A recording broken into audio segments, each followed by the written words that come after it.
Rest ஏபிஐனா என்ன, GraphQLனா என்ன அப்படிங்கிறத கிளியரா இந்த வீடியோல பார்க்கலாம். மறக்காம அந்த ரீல் சேவ் பண்ணிட்டு உங்க ஃப்ரெண்ட்ஸ்க்கு ஷேர் பண்ணுங்க. ஃபர்ஸ்ட் ஏபிஐனா என்ன அப்படின்னா அப்ளிகேஷன் ப்ரோக்ராமிங் இன்டர்ஃபேஸ்.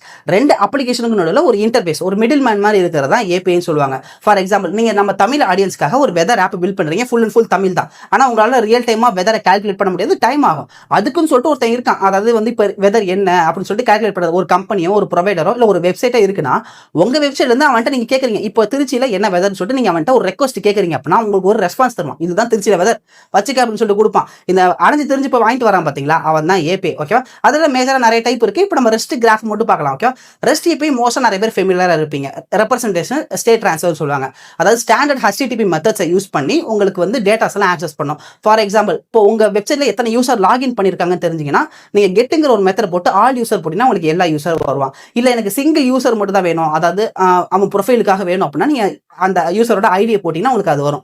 இல்ல யூசர் வந்து லாகின் பண்ண வைக்கிறேன்னா போஸ்ட், யூசர் வந்து அவன் ப்ரொஃபைல போய் அவன் நேமை சேஞ்ச் பண்ண போறான் புட்டு, அவன் யூசர் அக்கௌண்ட்டே டெலிட் பண்ண போறான் அப்படின்னா நீங்க வந்து டெலிட் மெத்தட் இந்த மாதிரி யூஸ் பண்ணுவீங்க. ஓகேவா, so most of the public ABS பார்த்தீங்கன்னா ரெஸ்ட்ல தான் இருக்கும். இப்போ நீங்க ChatGPT ஒரு ஏபி எடுக்க போறீங்கன்னா ரெஸ்ட்ல தான் இருக்கும்.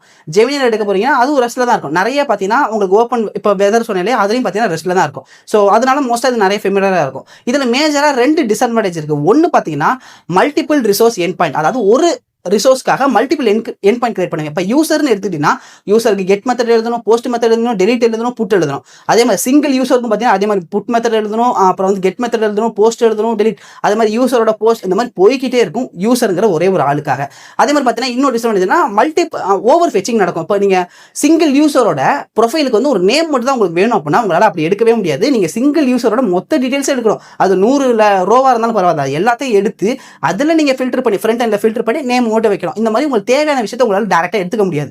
இதுக்கு அப்படியே ஆப்போசிட், இந்த ரெண்டு விஷயத்தை சால்வ் பண்றதுக்கு தான் Facebook GraphQL சொல்லிட்டு ஒரு ஏபிஐ விட்டுருக்காங்க. இதோட ஃபுல் ஃபார்ம் பார்த்தீங்கன்னா கிராஃப் கொரி லாங்குவேஜ்னு சொல்லுவாங்க. ஓகேவா, இதுல என்ன ஒரு அட்வான்டேஜ்னா மல்டிபிள் எண்ட் பாயிண்ட்ஸ் கிடையாது, சிங்கிள் எண்ட் பாயிண்ட் தான். GraphQL சொல்லிட்டு ஒரே ஒரு எண்ட் பாயிண்ட் கிரியேட் பண்ணாலே போதும். இதுவே உங்களால எல்லா டேட்டாஸையும் வந்து கொரி எல்லாம் எழுதிக்க முடியும். ஓகேவா, உங்களுக்கு இதுல இன்னொரு அட்வான்டேஜ் என்ன அப்படின்னா உங்களுக்கு என்ன வேணுமோ அப்படியே கேட்டுக்கலாம். நான் சொன்னேன் இப்போ நேம் வந்து ப்ரொஃபைல வைக்கணும்னு, நீங்க ரெஸ்ட் எழுதினா உங்களுக்கு எல்லா டீடைல்ஸ் எழுதி ஃபில்டர் பண்ணி தான் வைக்கணும். ஆனா நீங்க GraphQL நேம் மட்டும் கரெக்டா இந்த கொரி ஸ்கிரீன்ல தெரியற மாதிரி போட்டீங்கன்னா உங்களுக்கு வந்து ஈஸியாவே வந்துடும். ஓகேவா, ரொம்ப சிம்பிளா இருக்கும்.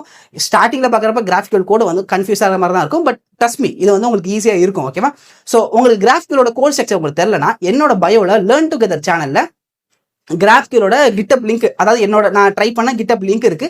அதை நீங்க பாத்தீங்கன்னா உங்களுக்கு கோட் ஈஸியாவே புரிஞ்சிடும். மறக்காம அந்த ரீலை சேவ் பண்ணிட்டு உங்க ஃப்ரெண்ட்ஸுக்கு ஷேர் பண்ணுங்க, ஒரு வேலை யூஸ்ஃபுல்லா இருந்துச்சுன்னா.